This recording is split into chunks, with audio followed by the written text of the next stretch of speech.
Yoho, apa kabar nakama semuanya? Semoga nakama baik-baik saja. Kami di sini cukup beruntung bisa merasakan tinggal di Jepang. Kami bisa mengerti bahwa mau sewibu apapun kita, pas nyampe Jepang bakal plonga-plongo karena di sini pas ngobrol gak ada subtitlenya sama sekali. Haha. Manga One Piece chapter 1114 cukup menggembarkan para fans. Kami sudah membahas beberapa hal kecil kemarin, dan kali ini ada hal khusus yang ingin sekali kami bicarakan, yakni mengenai Mother Flame. Sebelumnya, buat para nakama, ini adalah video diskusi sederhana, bukan teori yang diteliti pakai mikroskop atau naskah yang lahir dari seorang ilmuwan. Ini cuma pendapat dari orang yang gatel banget ngelihat banyaknya benang merah yang hadir dalam cerita One Piece ini. Baiklah, tanpa basa-basi lagi, langsung saja, mari kita mulai. Kacamata Im-sama dan Gorosei. Para orang-orang tertinggi pemerintah dunia adalah orang yang paling mengetahui mengenai sejarah abad kekosongan, mengenai asal-usul dari dunia ini. Mereka mengetahui segalanya dibanding siapapun yang hidup di dunia ini. Dan yang menjadi cukup anehnya adalah, pada One Piece chapter 1114 terlihat bahwa para Tenryubito biasa diperlihatkan seakan-akan tidak mengetahui apapun mengenai sejarah kekosongan. Saat ini, apabila kita perhatikan permintaan teknologi atau senjata dari pemerintah dunia kepada Vegapunk, sepertinya adalah teknologi-teknologi yang sudah mereka pernah lihat di masa lalu. Sebab jika kita melihat potret Mother Flame pada One Piece chapter 1114, itu cukup mirip dengan prasasti yang dilihat oleh Enel di bulan. Ya, prasasti yang ini, di pojok atas kiri ini sangat mirip dengan penggambaran Mother Flame. Yang mana ini membuat kami semakin yakin bahwa permintaan teknologi dari pemerintah dunia itu bercermin dengan teknologi-teknologi hebat yang sudah hadir di masa lalu.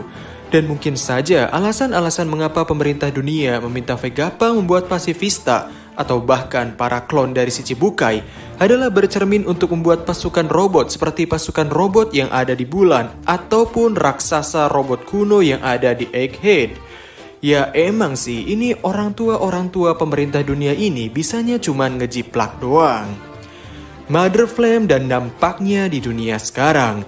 Ini senjata benar-benar gila. Senjata ini bisa membumi hanguskan sebuah pulau, membuat lautan naik hingga 1 meter.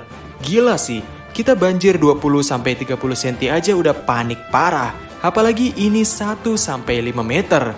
Ini bikin push rank gak tenang bos. Dan jika dilihat dari karakteristik Mother Flame, Oda sepertinya mengambil referensi dari konsep senjata nuklir di dunia nyata, di mana dampak dari senjata nuklir sangatlah dahsyat dan sangat tidak manusiawi.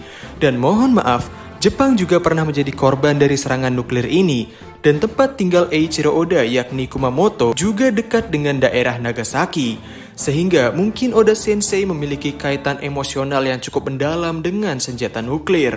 Dan apakah itu artinya penyebab dari kenapa di dunia One Piece terdapat banyak sekali ras adalah karena di masa lalu sempat terjadi perang nuklir, di mana dampak dari penggunaan nuklir itu membuat makhluk hidup bermutasi.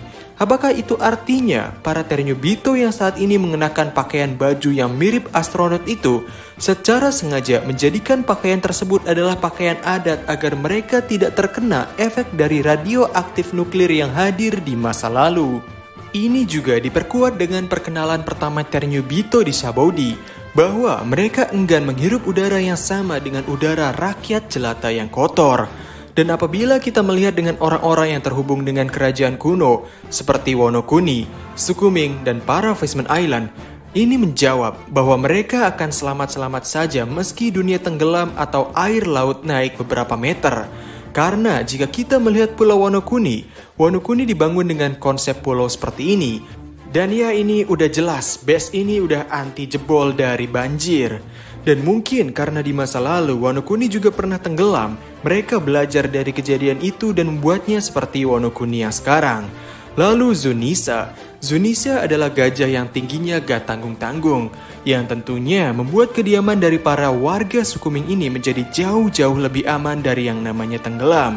Kemudian para Fishman Island. Sejauh ini sepertinya tidak perlu dijelaskan lagi untuk Fishman Island. karena emang dari awal mereka udah tenggelam. Haha, para orang-orang bersayap. Lunarian adalah suku istimewa. Bisa dibilang mereka termasuk suku yang melahirkan orang yang hebat. Bagaimana tidak, disebutkan oleh Big Mom bahwa suku Lunarian adalah suku yang dapat bertahan hidup di kondisi apapun. Hal ini dikarenakan suku Lunarian bisa menciptakan api dari tubuhnya. Api tersebut bisa untuk menyerang, bertahan dan bahkan memulihkan. OP parah bos orang-orang ini. Di Arc Egghead, Vegapunk berhasil menciptakan Mother Flame, sebuah api abadi. Dan di Arc Egghead pula kita diperlihatkan ciptaan Vegapunk yang lain, yakni Seraphim, di mana base model dari para Seraphim adalah suku Lunarian, lengkap beserta dengan api khas suku Lunarian, sehingga ini menimbulkan pertanyaan, apakah konsep pembuatan api dari Mother Flame ini bercermin dari apa yang dimiliki oleh suku Lunarian? Kembali pada karakter Enel. Enel dulunya adalah orang-orang yang bersayap juga, namun dia memutuskan untuk memotong sayapnya. Enel kabur ke bulan dengan kapalnya itu. Mungkin memang selama ini kita melihat bahwa karakter Enel ini cukup out of context ya, karena dia menjelajah bulan, berkelana, menemukan prasasti ini dan itu, dan semuanya menjadi cukup jelas setelah bercermin dari apa yang ada di Arc Egghead. Dan yang menariknya di sini adalah God Enel juga pernah melenyapkan sebuah pemukiman dengan kekuatan listriknya, yakni menggunakan teknik Raigo. Ya, agak mirip dengan hasil penggunaan Mother Flame. Ini menjadi menarik karena dari kasus karakter Enel dan kasus Lunarian, suku bersayap mereka digambarkan mereka bisa menciptakan semacam energi. Dan di prasasti yang dilihat oleh Enel di bulan, jika dilihat secara mendetail, orang-orang bersayap di prasasti itu tampak seperti menangis. Tampak seperti orang-orang sayap di sebelah kiri, kelihatannya pamitan dan turun menggunakan balon. Mereka meninggalkan para robot yang digambarkan di sebelah kanan. Jadi, apa poinnya? Ya, kita udah bahas ini itu, masa nggak ada sih poinnya dikit-dikit ya kan? Di sini kelihatannya Oda ingin menekankan konsep energi, mulai dari aksi Enel yang mengisi energi para robot menggunakan kekuatan listriknya. Lalu ada Mother Flame. Dan yang terakhir, ada satu hal yang tidak bisa diciptakan oleh Vegapunk, yakni energi untuk membangunkan robot kuno raksasa. Ini cukup membuat geleng-geleng. Si kakek tua ini udah berhasil bikin Mother Flame, tapi gak bisa bangunin si robot kuno raksasa. Dan dalam cerita sudah diperlihatkan bahwa robot kuno raksasa ini bangun setelah Luffy memasuki mode Gear 5-nya. Robot kuno raksasa ini bangun setelah dia merasakan kehadiran dari sosok yang dalam tanda kutip Joy Boy.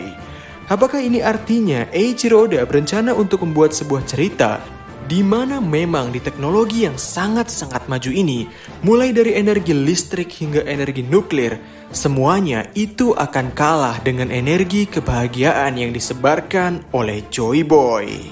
Ya, dengan ciri khas tawanya, ciri khas kebahagiaannya, dan ciri khas dengan positive vibes-nya. Ya, itu saja video untuk hari ini. Mungkin kalau nakama punya benang merah lain mengenai cerita One Piece ini, silakan tulis di kolom komentar di bawah. Sehingga, bagaimana menurut nakama semuanya? Jadi, kami diskus OP dan terima kasih banyak.